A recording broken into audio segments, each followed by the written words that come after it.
The Jim and Terry Show. Hi. No. Jim's Hi. This is the Jim and Terry Show from the Hobbit Hole in beautiful downtown Bob Cajun.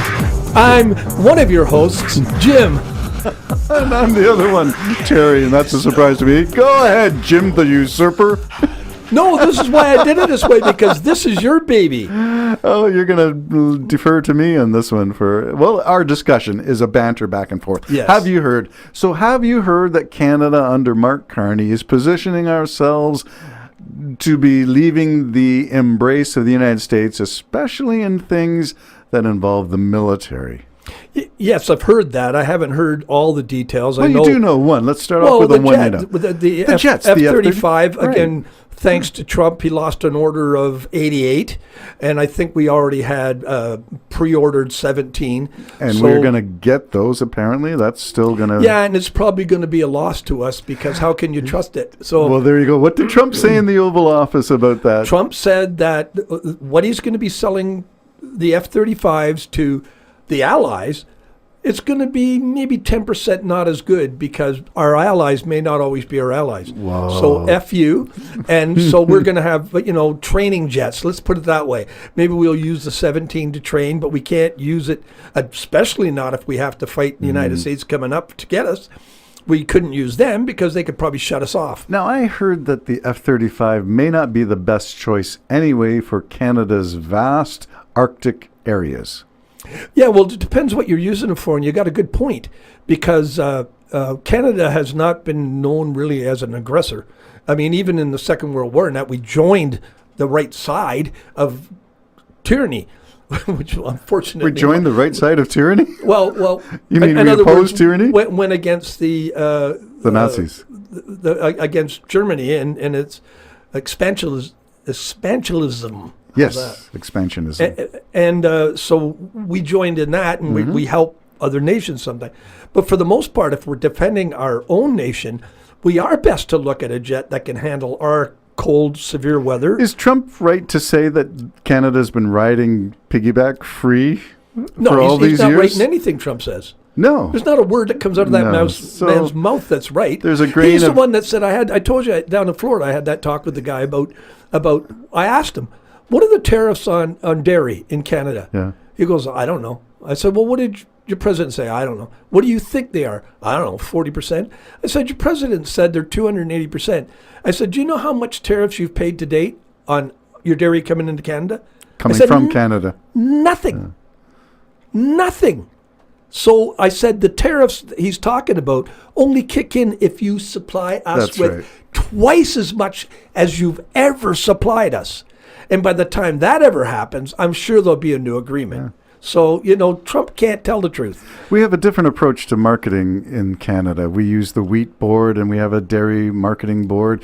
We tend to sort of look at what's the capacity of our farms, because we are a small country, to produce, and we want to protect the little that we do produce from unfair competition from a organization like the United States, who can produce far more efficiently than we can. Yeah. So, and that would be Trump proving would be stupid than to depend on that particular nation at this particular time in history, because they betrayed that friendship. Not all Americans, my friends, but the government has. Right. Yep. And Lutnick, whatever that guy's name is, saying, they won't take our beef, our beautiful best beef. Well, the reason they won't is other countries have a higher standard of quality. Yes. And higher than yours. Yep. Same as Canada's a better nation than yours. Yep. They have a higher standard than yours, your beautiful beef. But they have a higher standard. So meet their standard and you can sell your beef. Mm-hmm.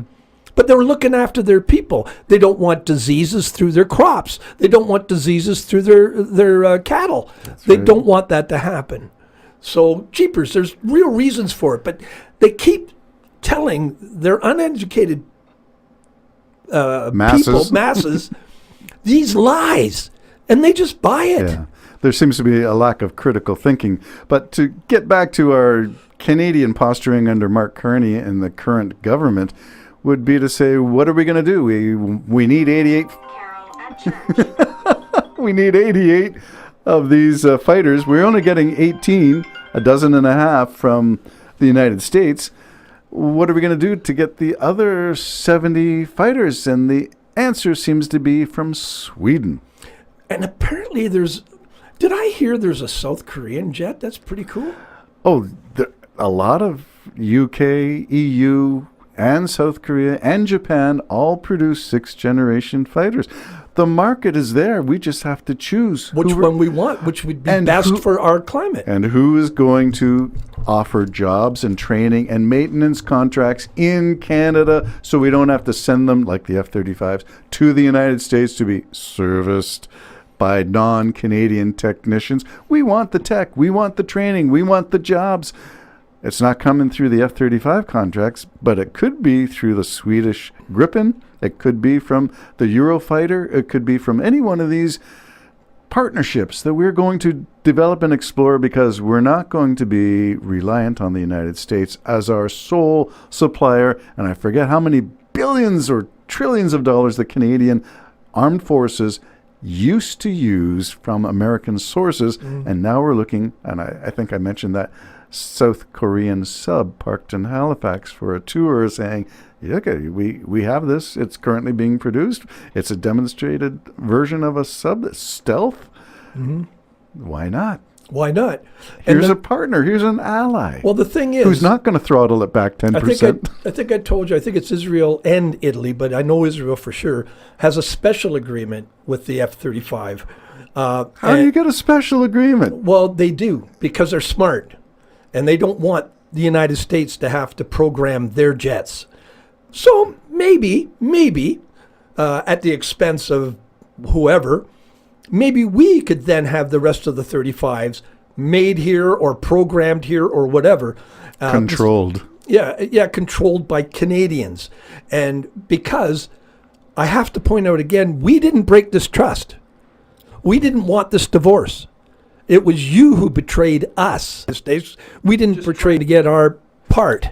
Okay, so we didn't do the betraying, and we are looking for new partners in our relationship. And part of that looking is to look to Europe, look to Australia, look to Japan, look to South Korea, look to perhaps India, which is why Modi's going to the G7 apparently. We need to start looking everywhere and anywhere but south. And what's the pathway to peace? The pathway of peace is partnership with all these people. You're not going to fight the people who are buying your stuff or who you are buying stuff from. Up until Trump, who picked a fight with Canada, right, which we don't understand, but you did it. Yep. But barring a madman being in power, you're right.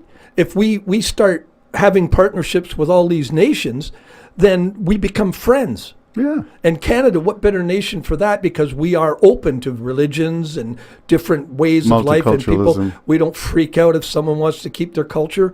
We embrace such things. So this is probably a good move on Carney's part. And I know there's going to be a lot of propaganda about that. But if you stop and think, look at the demeanor of our prime minister. And remember, he's very smart. He is a smart man. So look at his demeanor. Look at how he addresses things. And his qualifications. Yeah. In an age when we seem to think that we can do our own research and find out stuff for ourselves, the internet has empowered everybody to think that they know more than anybody else. It's still a good thing to defer to experts. And Carney and his wife are both world-class economists. And if we're going to get out of this plug being pulled on our USMCA. What better man to do it? What better man to do it? And he was criticized for keeping a lot of the members of former cabinet. But doesn't that make sense? Because he knows that he's new in the politic world. He's had a lot of elbowing and hobnobbing with politicians. He's had that. But wisdom would tell you, let's have these people in play who know their jobs. And that way, I believe he's a man that would take advice, as the Bible says, wisely. A wise man will take counsel. You listen to the counselors. You'll take counsel. And unlike Trump, who is firing everybody who knows anything and bringing in people who will kiss the proverbial ring, it's the total opposite. And Trump is the destruction of America, I honestly believe that. I don't believe he's going to help America Well, in I anything. hope America survives the Trump. Well, it is what it is. Do you think the assassination attempt, I don't know whether I should even use that word, do you think the attempt on his life was a staged event? What evidence do we have? Is he raised from the dead and that's part of the orange Jesus metaphor?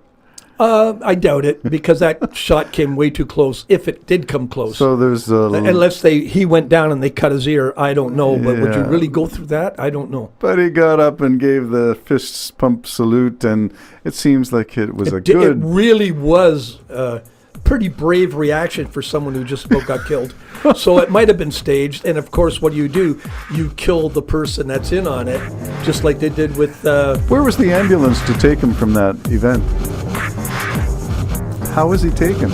there's always an ambulance wherever you go. You would think so. No, there is. Okay.